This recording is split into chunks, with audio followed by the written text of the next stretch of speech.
Hello everyone. Today we are going to talk about a horror drama film called Into the Dark Down from 2019. Enjoy your viewing. Jennifer is working late into the evening. She can't seem to turn off her laptop. She wants to write to her ex-boyfriend, who is leaving for New York tomorrow, but she doesn't dare to do it. Eventually, when the last person in the office leaves, Jennifer turns off her laptop without sending the email. She takes the gift she bought for Derek, her purse and her phone.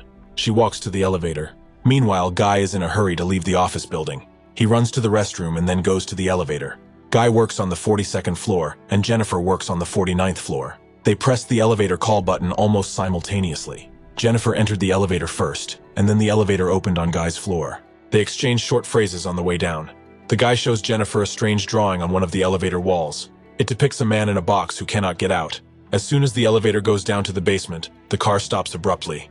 Guy and Jennifer are surprised. They try to call for help, but no one answers. The cell phones in the basement don't work either. It's a long weekend ahead, and it's Valentine's Day. If they don't get out of the elevator today, they'll be stuck here for days. Jennifer is nervous because she has a plane to catch. After discussing the situation, they both realize that no one will be looking for them, which means they will have to get out on their own. The boy tries to open the door, but nothing happens. They take turns trying to lift the ceiling panels, but it doesn't save them. At this point, Guy and Jennifer resigned themselves to their situation and decided to just wait. Jennifer is thirsty, and Guy offers her his water or the wine he brought from the office. After a short argument, Jennifer agrees to water. She drinks it, and after a while she has to go to the bathroom. It's been 4 hours in the elevator, and she's still uncomfortable doing it in front of a stranger. The guy offers her to use the thermos in her bag to defecate. Jennifer resists, but gives in. The guy promises not to peek. They talk about nothing and throw away the candy that Jennifer brought with her from the office. Eventually, realizing that life hasn't worked out for them up to this point, the boyfriend and girlfriend decide to open a bottle of wine and cheer themselves up. Jennifer and Guy have a corkscrew in their bags. They open the bottle, drink, and share stories from their lives. When the bottle was empty, they found something else to do. They took out sheets of paper and pens from their briefcases and started drawing each other. The boy said he had seen Jennifer several times in this house and that he liked her. The guy is very nice. He is attentive, caring, sweet, and Jennifer likes him more and more. Their warm conversation is interrupted by a random noise outside. They think it's security checking the building. However, no one answers their cries, as before. Guy's drawing was quite neat, but Jennifer drew her companion in an elevator with fangs and a bottle in his hands. She wanted to make a joke, but was suddenly afraid that Guy might be offended. Guy was not offended. He even liked the caricature. Jennifer took out her phone to take a picture of Guy's drawing. She promised him that if they got out of here alive, she would put it on her social media avatar. Then they discuss what they would like to eat now. Their stomachs are already hurting from hunger. After that, they take a selfie. The guy suggests discussing something interesting so they don't just sit there. The guy suggests talking about hot topics. Jennifer agrees to talk, but wants to make the conversation more interesting. The phone she was holding in her hands gave her an idea. She turns on the camera, starts recording, and asks Guy about the most unusual place where he has made love. The guy is confused, and then Jennifer takes the initiative. She tells him about her adventures in the library and points the camera back at Guy. Guy admits that nothing like this has ever happened to him in his life. Jennifer asks him to come up with a story, and Guy tells a story about a car ride with a girl. They both like this story, and a spark flashes between them. Jennifer and Guy start kissing. They take off their clothes and make love on the floor of the elevator. When they finish, Guy admits that he is ready to fall in love with Jennifer. The girl pulls away from him.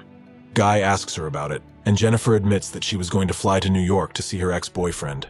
She still loves him and wants to make up with him. And with Guy, they just had a random interesting experience. The guy is upset. He is convinced that nothing will happen between him and Jennifer. He decides to be honest. He tells her that their meeting in the elevator was no accident, and his name is not Guy. He works as a security guard in the building.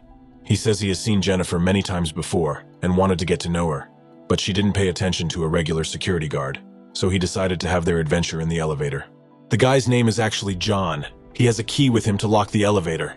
When Jennifer sees him, she tries to take the key away. They fight, the key breaks, and Jennifer manages to knock John out for a while, but he quickly regained consciousness and hit Jennifer so hard that she lost consciousness.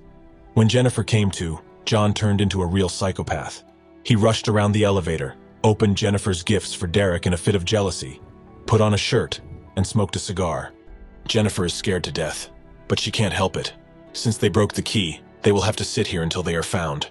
The guy must be tired of threatening Jennifer. John notices that the ceiling panel is not bolted down, which means it can be knocked out. He climbs upstairs, knocks out the panel, and is about to climb up the shaft for help. He asks her to hold him under the ceiling to make it easier to climb, but Jennifer says she doesn't have the strength. She promises him that she won't call the police and will come back for him if John lifts her to the ceiling. John gives in, but as soon as he gets up there, Jennifer yells at the guard and runs up the stairs to the exit. John is furious. He makes a rope out of his clothes, throws it over the beam at the top, and gets out. He promises to do bad things to Jennifer when he catches up with her. The girl crawls in a panic to the closed door. Before she can get out, John catches up with her. He throws the girl to the ground, but falls after her. When Jennifer regains consciousness, she notices the fire extinguishing system. She starts a fire in the lid of her thermos using paper that fell out of her bags. Suddenly, John regains consciousness. He has injured his back but can still move. An attempt to attract the attention of firefighters was unsuccessful. The fire extinguishing system supplied water, and the fire went out. Jennifer and John are fighting again. The girl manages to tie the boy's hands and feet. She wants to do something bad to him, but then she comes up with a better idea. She films herself and John on camera and makes him confess that he held her down in the elevator. She does this so that she can show the tape to the police later. John confesses because he doesn't want to lose a part of his body. He also says that he used to be a businessman. This story about the girl is true. Only that day they got into a car accident. The girl died, and he had to serve 6 months in prison. After prison, he was not hired anywhere, so he got a job in security, where he met Jennifer. He liked her immediately. He missed the female attention he received when he was in a good position. John knew that the girl he was watching would never be with a simple security guard. That's why he made up the whole elevator story. While John was telling all this, a mustachioed man with his girlfriend came into the building. John sent him home, saying that he would take his place on duty.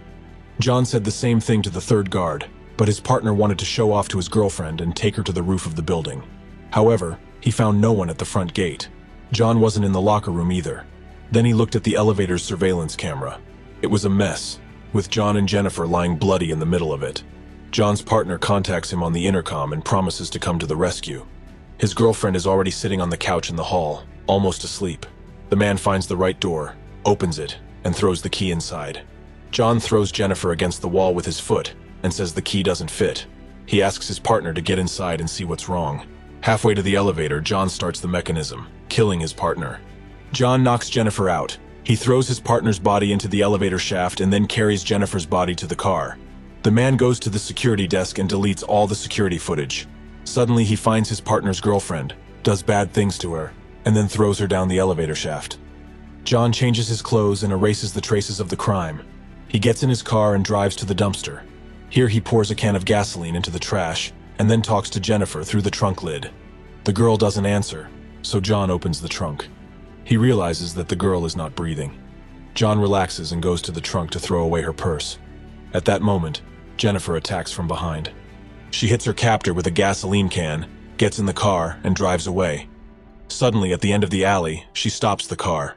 John is surprised, but decides to take advantage of the situation. He is already walking to the car, but sees Jennifer coming back. She picks up speed and is ready to ram the kidnapper. The alley is narrow, and John has nowhere to go. At the last moment before the collision, he jumps into a trash can. Jennifer crashes into the trash can, drives away, and gets out of the car to see what happened to John. He is injured and unable to move. He is lying among the garbage covered in gasoline. Jennifer takes out a cigar and a lighter.